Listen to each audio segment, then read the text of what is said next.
Voilà, voilà, je vais vous présenter une invention que j'ai fait moi-même, à partir de composants normaux, assez facile à réaliser.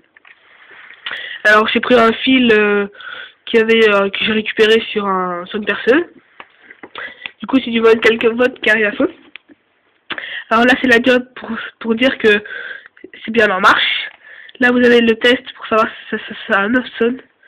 Là vous avez plein de petits trous pour dire si pour le monoxyde de carbone, parce que dedans on va découvrir ce qu'il y a.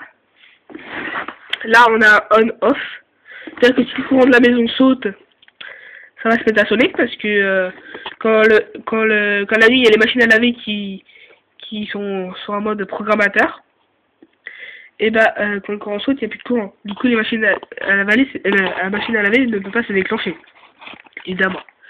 Du coup j'ai créé un boîtier et la nuit va nous prévenir lorsque le courant va sauter.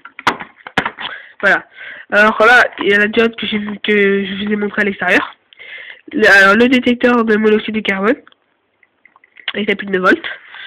Là, je vous présente. Là, il y a le transfo qui transforme le 240 volts en 12 volts. Là, j'ai mis un domino pour qu'on puisse se passer la diode. Là, l'électroaimant. Là, la pâte, elle est collée contre le truc. Vous voyez bien. Là, la pâte qui est là, quand l'aimant va se décoller de la bobine, et ben la pâte va se décoller sur l'autre partie. Vous voyez bien. Cette pâte là, celle du pâte du milieu, va se décoller sur l'autre partie. Du coup, ça va faire déclencher les deux fils, ils vont se mettre en... C'est comme un interrupteur en fait, mais électrique. Là vous avez le on-off, c'est-à-dire que quand on part en vacances ou quand on n'a pas besoin la journée, bah ça va, on l'éteint. Là il est sur off. Off, on. Là il est sur off.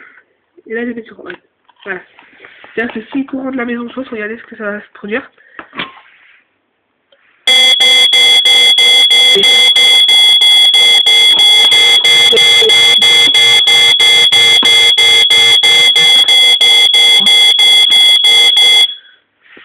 Voilà. Qu'est-ce que je pourrais dire? Et bah, aussi, il marche comme s'il y a un détecteur. Hein. C'est-à-dire qu'il va se mettre à sonner même quand il y aura de la fumée ou quand il y aura des détecteurs, quand il y aura du monoxyde de carbone dans l'air. Voilà. Qu'est-ce qu'il y a d'autre à dire? Ah oui, il y a toujours le test. C'est-à-dire que quand il y a pour voir s'il marche toujours, on appuie dessus. Voilà. Là, il y a plein de petits trous pour dire que pour que la fumée rentre et pour que le détecteur de monoxyde de carbone détecte la fumée. Et là, il y a plein de petits trous pour que le son sorte bien. Voilà. Voilà, voilà. J'aurais pu faire un peu plus belle la boîte décorée, voilà. Mais bon, ça passe après ça. Le principal, c'est que l'invention soit là. Voilà. Est-ce que... Ouais. Voilà, ça me désigne en fait, voilà. Bon bah après je sais pas ce qu'il y a d'autre à dire dessus, hein. C'est facile à réaliser, hein. Il suffit juste d'avoir un détecteur de monoxyde de carbone, une diode, un transfo, un domino, un électroaimant, un interrupteur. Alors vous branchez les transfos sur du 240 volts prise normale d'une maison. Après, vous le mettez dedans, vous me passez le courant après le transfo, vous le passez sur un domino.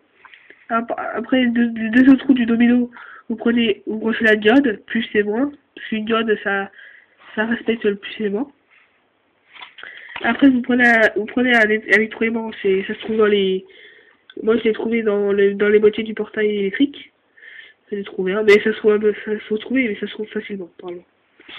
Après, vous branchez l'interrupteur entre le détecteur de monoxyde de carbone et l'électroaimant. Après, l'autre fil, vous le branchez directement sur l'électroaimant. Et dans le boîtier du monoxyde de carbone, vous allez trouver le bouton testeur. Et c'est comme un interrupteur qu'on appuie dessus. Et j'ai branché ça en dessous du truc, sur les petites soudures. Du coup, voilà. Voilà. Qu'est-ce que j'ai pas dit? Ah oui, il y a une pile de volt, mais ça, bon, c'est déjà intégré dans les trucs.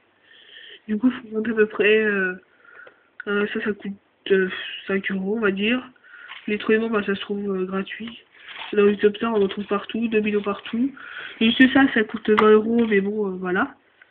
La diode se trouve partout. Il suffit de démonter un jouet et vous en trouvez une. Sauf qu'il faut en trouver 12 volts quand même. Bon, j'en ai grillé 2-3 au début, mais là j'en ai trouvé 12 volts, alors ça va. Voilà. J'aurais pu faire un peu plus petit le boîtier, mais bon, après le détecteur, il prend quand même de la place. Voilà. Bon, bah voilà, à vous de créer maintenant.